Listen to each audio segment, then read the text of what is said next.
Hello बच्चों। मैं आपके सामने एक ऐसी बात लेके आई हूँ जिसकी जानकारी होना हमें बहुत आवश्यक है। ठीक है, तो क्या हुआ था कि 3 श्रेणियों में विभाजित हुआ था। क्या हमारे यहाँ की ईसाई परंपरा कह सकते हैं, या हमारे यहाँ का समाज का विभाजन कह सकते हैं। तो ये 3 श्रेणियों में डिवाइड हुआ। किस प्रकार से हुआ? 3 श्रेणियों का विचार सबसे पहले 11वीं शताब्दी के आरंभ में फ्रांस में सूत्रबद्ध किया गया। सबसे पहले 3 श्रेणियाँ कहाँ पे विचार आया? यह आया था फ्रांस में। इसके अनुसार समाज को 3 वर्गों में विभाजित किया गया। फ्रांस में क्या हुआ था कि समाज को 3 वर्गों में विभाजित किया गया। प्रार्थना करने वाला वर्ग, युद्ध करने वाला वर्ग और खेती करने वाला वर्ग। कौन से 3 डिवीज़न हुए? प्रार्थना करने वाला, युद्ध करने वाला और खेती करने वाला। इन तीनों वर्गों में समाज के इस विभाजन को ईसाई धर्म का समर्थन भी प्राप्त था। जब ये तीनों वर्ग समाज के सामने आए तो ईसाई धर्म ने इसका समर्थन किया। इस विभाजन से ईसाई धर्म को समाज में अपने प्रबल प्रभाव को और भी दृढ़ करने में सहायता मिलती थी। ईसाई धर्म ने जब इस चीज़ को अपनाया तो उनका जो विश्वास था, जो उनके कार्य थे, उसमें और सहायता उसमें मिली। इसी विभाजन से योद्धाओं का एक नया समूह भी उभरा। इन योद्धाओं को नाइट कहा जाता था। जो योद्धा थे उन्हें क्या कहते थे? नाइट, है ना। ईसाई धर्म एक समूह को संरक्षण देता था और अपनी ईश्वरीय शांति की अवधारणा के प्रसार में इनका उपयोग करता था, है ना। ईसाई धर्म क्या करता था?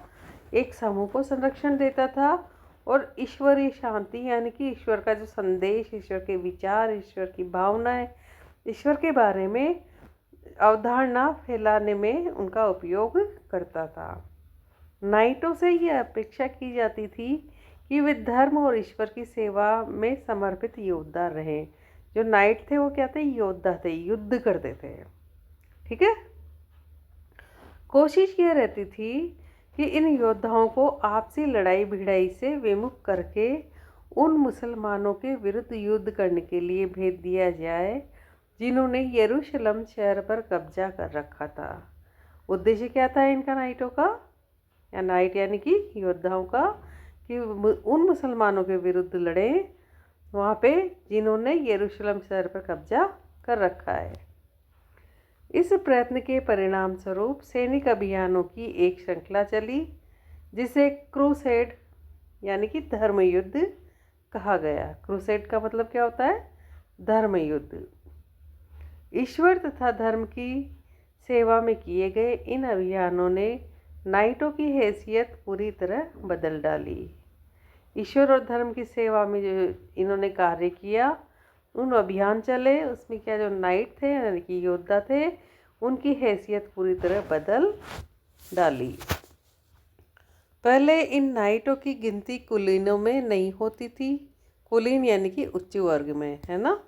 पहले इन नाइटों की गिनती कुलीन में नहीं होती थी, मगर फ्रांस में 11वीं सदी के अंत तक और जर्मनी में उससे 1 सदी बाद इन योद्धाओं के दीनहीन अतीत को भुला दिया गया, है ना।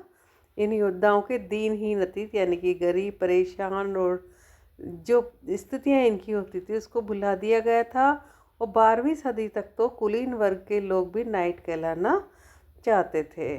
मतलब फिर धीरे धीरे स्थितियाँ ऐसी हुई कि हर कोई अपने आप को नाइट कहलाना पसंद करने लगा था, क्योंकि ये एक मजबूत और रक्षक के रूप में सामने आए थे।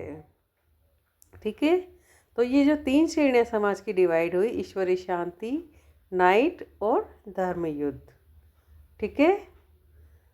आपको ये जानकारी कैसी लगी? और जानकारी लेके आपके सामने आएंगे। तब तक के लिए हमारे चैनल को लाइक शेयर सब्सक्राइब करें। जय हिंद, जय भारत।